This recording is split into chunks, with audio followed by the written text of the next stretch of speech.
2 number भाई please revive कर दे भाई, भाई प्लीज भाई रिवाइव कर दे यार। अरे भाई मुझे रिवाइव करो, अरे भाई मुझे रिवाइव करो।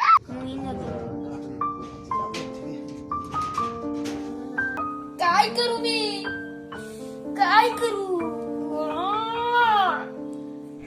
अब ये बच्चे किसी बीमारी के शिकार नहीं हैं, बल्कि ये सारे बच्चे गेम खेलने के एडिक्टेड हो चुके हैं। और आपने ऐसे कई सारे बच्चों को देखा होगा। लेकिन क्या आपको ये पता है कि नॉर्थ कोरिया और जापान के कुछ साइंटिस्ट ने एडिक्शन के कुछ ऐसे प्रिंसिपल ढूंढ निकाले हैं जिनकी मदद से हम अपने ब्रेन को 21 दिन, सिर्फ 21 दिन में ही पढ़ाई का एडिक्शन लगवा सकते हैं। पता है कैसे? चलिए मैं आपको दिखाता हूँ। So hey beautiful people, welcome to Fundoo programming. मैं हूँ आपका दोस्त फंडू बॉय। आप psychologist Edward Deci and Richard Ryan ये बताते हैं कि अगर हम अपने ब्रेन को पढ़ाई का एडिक्शन लगवाना चाहते हैं तो हमें थियरी ऑफ सेल्फ डिटर्मिनेशन को इस्तेमाल करना होगा, जो ये कहती है कि अगर हमें पढ़ाई जैसी चीजों का एडिक्शन लगाना है तो हमें 3 चीजें फॉलो करनी होगी: ऑटोनॉमी, कॉम्पिटेंसी एंड रिलेटेडनेस। अब मुझे याद है कि बचपन में मैं अपने दोस्त के घर सुपर मारियो गेम खेलने जाया करता था। अब मैंने ये गेम पहले कभी नहीं खेली थी, इसलिए पहली बार में तो मैं कुछ ही सेकंड में आउट हो गया। लेकिन जैसे जैसे मैं आगे खेलता गया वैसे वैसे मुझे समझ में आता गया कि इस गेम को खेलते कैसे है।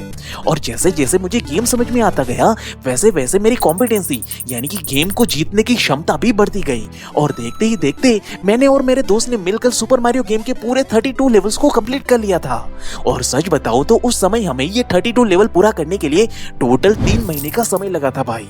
लेकिन ये चमत्कार आखिर हुआ कैसे? तो यहाँ पे इस गेम के डेवलपर बड़ी ही चतुराई से कॉम्पिटेंसी के साइकोलॉजिकल प्रिंसिपल का इस्तेमाल करते हैं, क्योंकि वो ये अच्छी तरीके से जानते हैं कि अगर किसी प्लेयर को पहले ही दिन 50 घंटे लगा करके इस गेम को पूरा करने के लिए कहा जाए तो भाई उनकी गेम को कोई नहीं खेलेगा। इसलिए वो हमें पूरी गेम को एक बारी में ही कंप्लीट करने का टास्क नहीं देते, बल्कि वो बड़ी सी गेम के प्लॉट को छोटे छोटे लेवल में डिवाइड करके हमारे सामने रखते हैं, जिससे कि बिगिनर लेवल का खिलाड़ी भी एक एक करके मुश्किल से मुश्किल दिखने वाले गेम के लेवल को भी आसानी से पार करने की कॉम्पिटेंसी को बिल्ड कर सके। अब गेम की इसी प्रिंसिपल को पढ़ाई में प्रैक्टिकली अप्लाई करते हुए रिसर्चर कैटलिन पॉली और फिशबैक ने कॉलेज के कुछ स्टूडेंट पर एक एक्सपेरिमेंट कंडक्ट किया, जिनमें उन्होंने स्टूडेंट को 2 ग्रुप में बांट दिया और दोनों को मैकेनिक्स ऑफ सॉलिड की 900 पेजेस की किताब दी गई और उन्हें 30 दिन का समय दिया गया किताब को पूरी तरह से खत्म करने के लिए। लेकिन इस एक्सपेरिमेंट में एक ट्विस्ट भी था कि ग्रुप ए के बच्चों को हर दिन छोटे छोटे टास्क को पूरा करने के लिए कहा गया, यानी कि उन्हें इस किताब के सिर्फ 30 पेजेस ही पढ़ने थे और डेली की रिपोर्ट रिसर्च टीम को सबमिट करनी थी। जबकि वहीं ग्रुप बी के बच्चों को ऐसा कोई रिस्ट्रिक्शन नहीं दिया गया था, उनको तो बस कैसे भी करके 30 दिन में पूरी किताब को खत्म करके दिखाना था। लेकिन जब 30 दिन के बाद रिसर्चर्स ने फाइनल रिजल्ट को एनालाइज किया तो वो शॉक्ड रह गए, क्योंकि जिन बच्चों को हर दिन छोटे छोटे टास्क को पूरा करने के लिए कहा गया था वो हर दिन 30 पेजेस पढ़ रहे थे, जिन्हें पढ़ने के लिए उन्हें पूरे दिन में 2 घंटे का ही समय लग रहा था। इसलिए उनकी कॉम्पिटेंसी यानी कि पढ़ाई करने की क्षमता और इंटरेस्ट डेली बढ़ता गया और उन्होंने 900 पेजेस की किताब बड़ी ही आसानी से 30 दिनों में पढ़ भी ली, जिसकी वजह से उनका मोटिवेशन लेवल भी हाई था। लेकिन जिन बच्चों को अपने हिसाब से पूरी किताब को खत्म करने का टास्क दिया गया था उनमें से ज्यादातर बच्चे पूरी किताब पढ़ ही नहीं पाए और इतनी बड़ी किताब को एक ही बारी में खत्म करने के चक्कर में उनका स्ट्रेस एंड डिप्रेशन लेवल भी बढ़ चुका था भाई। अब यहाँ पे मजेदार बात यह है कि ज्यादातर टॉपर बच्चे इस साइकोलॉजी को बारीकी से समझते हैं, इसलिए वो एंजॉय करते हुए अपनी पढ़ाई को पूरी कर लेते हैं, जबकि बाकी बच्चे डिप्रेस होकर बैठ जाते हैं। लेकिन चलो अब माना कि इस प्रिंसिपल से हम अपना बोरिंग से बोरिंग दिखने वाला सिलेबस को तो कंप्लीट कर लेंगे, लेकिन भाई 2 दिन पढ़ाई करने के बाद तो हमारा मोटिवेशन ही चला जाता है, तो भाई उसका क्या करें? अब सच बताऊं तो ये मोटिवेशन का लेवल सिर्फ पढ़ाई के टाइम में ही नहीं बल्कि गेम खेलते टाइम पे भी डाउन हो जाता है। लेकिन ये मोटिवेशन का लेवल डाउन ना हो उसके लिए गेम के डेवलपर एक चालाकी भरी साइकोलॉजी का इस्तेमाल करते हैं, जिसे कहते हैं एटोनॉमी। अब मुझे याद है कि बचपन में मेरे पापा के पास एक नोकिया का फोन हुआ करता था, जिसके अंदर स्नेक 2 नाम की गेम हुआ करती थी, जो गेम सन 2000 में नोकिया के फोन के अंदर लॉन्च की गई थी। और देखते ही देखते इस गेम ने पूरे वर्ल्ड को अपना एडिक्टेड बना दिया था। लेकिन यहाँ इस सिंपल सी गेम में ऐसी भला कौन सी चमत्कारी चीज थी जिसने बच्चे से लेकर बूढ़े तक सभी लोगों को अपना एडिक्टेड बना दिया था? तो एक्चुअली में यहाँ पे एक पावरफुल साइकोलॉजिकल कॉन्सेप्ट एटोनॉमी का इस्तेमाल किया गया था। असल में स्नेक 2 गेम के डेवलपर एरमांटो ने एटोनॉमी का इस्तेमाल करते हुए एक सिंपल स्टोरी लाइन वाली गेम लॉन्च की, जहाँ प्लेयर को देखते ही ये क्लियरली समझ में आता था कि उन्हें अपने सामने रखे बॉल्स को खाना है और इससे उन्हें कुछ पॉइंट्स मिलेंगे और स्नेक की लंबाई भी बढ़ेगी। वहीं साइड में एक प्रोग्रेस बार भी बना रहता था, जिससे प्लेयर ये मॉनिटर कर पाते थे कि उन्हें इस लेवल को पूरा करने के लिए कितने पॉइंट्स को कलेक्ट करने होंगे, जिससे प्लेयर न सिर्फ गेम के हर एक लेवल को लगातार एक के बाद एक एक्सप्लोर करते हुए आने वाली नेक्स्ट स्टोरी को जानने के लिए हर लेवल को कंप्लीट करने की कोशिश करते थे। साथ ही साथ वो अपनी प्रोग्रेस को भी चेक कर सकते थे, जिससे कि उन्हें पता चलता कि और कितना एफर्ट डालने पर उन्हें इस पूरे लेवल को कंप्लीट करने में सफलता मिलेगी। और जब तक प्लेयर पहले लेवल को कंप्लीट नहीं कर लेता तब तक वो दूसरे लेवल पे नहीं जा सकता था। इसकी वजह से उनके अंदर और भी ज्यादा चुल मचती थी गेम के नेक्स्ट लेवल को एक्सप्लोर करने की। सिमिलरली सुपर मारियो गेम में भी एक स्टोरी लाइन से भरी जर्नी होती है, जहाँ पूरे गेम में मारियो दुश्मनों से लड़ते हुए महल में फंसी प्रिंसेस को बचाता है, जिसे एक्सप्लोर करने के लिए बच्चे पागलों की तरह गेम को खेलते हैं, क्योंकि उनके अंदर इस मिस्टीरियस स्टोरी को एक्सप्लोर करने की चुल मची होती है। लेकिन वहीं अगर हम इस प्रोग्रेशन को अपनी स्टडी में मेजर करें तो मोस्ट ऑफ लोगों को ये तक पता नहीं होता कि वो जो पढ़ रहे हैं उस बुक के पीछे या उस पर्टिकुलर चैप्टर के पीछे की स्टोरी क्या है भाई, और पढ़ते हुए वो स्टोरी को कौन से लेवल तक पहुंचे हैं या उनकी कितनी प्रोग्रेस हुई है वो भी उन्हें पता नहीं होता। इसलिए उनका मोटिवेशन लेवल पूरी तरह से खत्म हो जाता है। लेकिन 2020 में जॉश मैनुअल नवारो की रिसर्च ये बताती है कि जिन बच्चों ने सेल्फ रेगुलेशन करके सबसे पहले ये फाइंड आउट किया कि आखिर इस बुक के पीछे या इस पर्टिकुलर चैप्टर के पीछे की स्टोरी क्या है भाई, ये जानने के बाद फिर उसे पढ़ना स्टार्ट किया, तब वो बड़े ही मजेदार तरीके से पूरी किताब की जर्नी को एक स्टोरी की तरह पूरी करने लगे, जिससे कि उन्हें ये तक याद रह गया कि किताब के लास्ट चैप्टर का फर्स्ट चैप्टर के साथ क्या रिलेशन है। और इस पूरी प्रोसेस को वो प्रोग्रेस बार की मदद से मेजर भी करते गए,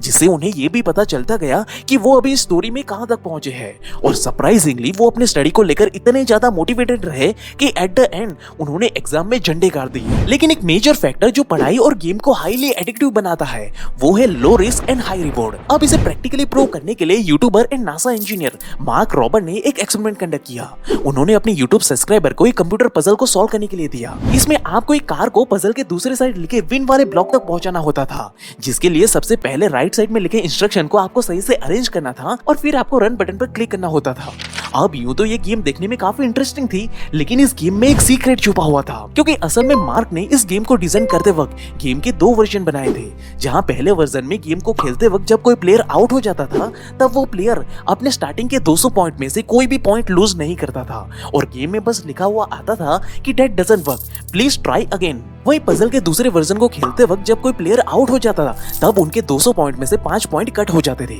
अब इससे हुआ ये कि जिन लोगों ने आउट होने के बाद अपने 5 पॉइंट लूज किए थे उनमें से केवल 52% लोग ही अल्टीमेटली पजल को सॉल्व कर पाए, क्योंकि ज्यादातर लोगों ने तो पॉइंट खो जाने की दर की वजह से पजल को बीच में ही छोड़ दिया था भाई। वहीं जिन जिन लोगों ने आउट होने के बाद भी पॉइंट लूज नहीं किए थे उनमें से 68% लोगों ने पजल को बखूबी सॉल्व कर लिया था, क्योंकि ये लोग हर बार हारने के बाद भी गेम को रिस्टार्ट करके फिर से खेलना शुरू कर देते थे, जिसे mark robber super Mario effect कहते हैं, जो ये कहता है कि जब भी किसी गेम या काम में लो रिस्क इन्वॉल्व होता है तब हम ह्यूमंस बिना हार या जीत की परवाह किए बगैर लगातार उस काम में सफलता हासिल करने की कोशिश करते ही रहते हैं। लेकिन वहीं जब किसी काम में हाई रिस्क इन्वॉल्व होता है तब फेलियर के डर से हम आगे एक्शन लेना ही बंद कर देते हैं। इसलिए बचपन में हम सुपर मारियो गेम में बार बार हार जाने के बाद भी दोबारा से गेम को रिस्टार्ट करके खेलना शुरू कर देते थे और तब तक खेलते ही रहते थे जब तक हम उस लेवल को हाई स्कोर के साथ जीत ना ले। जबकि पढ़ाई में फाइनल एग्जाम एक ही बारी में होती है, जिसमें अगर आपका परफॉर्मेंस सही से बैठ गया तब तो आप हीरो, नहीं तो पूरा जीरो।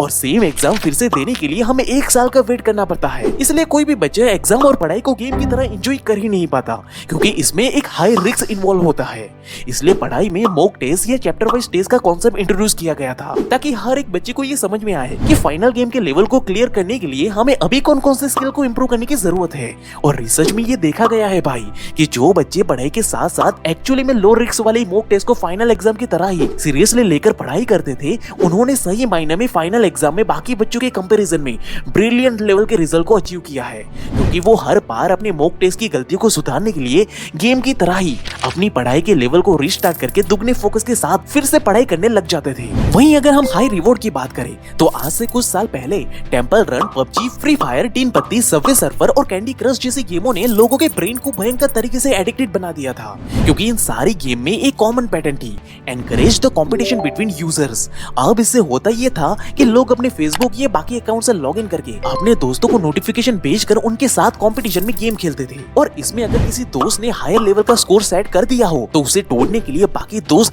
दिन रात वो गेम खेलकर कंपटीशन से आगे निकलने की कोशिश में लग जाते थे, जिससे पूरा करने पर लोगों को वर्चुअली हाई रिवॉर्ड हासिल होता है। और जितनी बार ये हैबिट के लूप को वो रिपीट करते जाते थे उतना ही उनका ये ये एडिक्शन और भी ज्यादा स्ट्रॉन्ग होता जाता है। अब इसी एडिक्शन के लूप को पढ़ाई में अप्लाई करने के लिए द डोमिनिकन यूनिवर्सिटी में एक एक्सपेरिमेंट कंडक्ट किया गया, जहां उन्होंने टोटल 267 पार्टिसिपेंट को 2 ग्रुप में डिवाइड कर दिया। जिसके बाद ग्रुप ए के पार्टिसिपेंट को कहा गया कि वो रेगुलर बेसिस पर अपनी पढ़ाई की प्रोग्रेस एंड मॉक टेस्ट के मार्क्स को अपने दोस्तों के साथ आपस में शेयर करें। लेकिन वहीं ग्रुप बी को नॉर्मली पढ़ाई करने के लिए कहा गया। जिसके बाद जब दोनों ग्रुप के बच्चों की ग्रोथ को 21 दिनों के बाद चेक किया गया तो भाई साहब इस एक्सपेरिमेंट ने तो सबको हिला करके रख दिया, क्योंकि ग्रुप बी के लोग अभी तक अपनी पढ़ाई को लेकर स्ट्रगल कर रहे थे, लेकिन वहीं ग्रुप ए के लोग अपनी पढ़ाई को पूरी फोकस के साथ कंटिन्यू करने में लगे हुए थे। साथ ही ग्रुप ए के बच्चों ने ऐसे ऐसे ट्रिक्स को फाइंड आउट कर लिया था जिससे कि वो कम समय में अपने कंपटीशन से ज्यादा मार्क्स स्कोर कर सके, जिससे कि वो बिना रुके बिना थके एक के बाद एक एग्जाम में हायर लेवल के स्कोर का बेंचमार्क सेट करते चले गए। सिमिलरली आप भी इन साइकोलॉजी का बारीकी से इस्तेमाल करके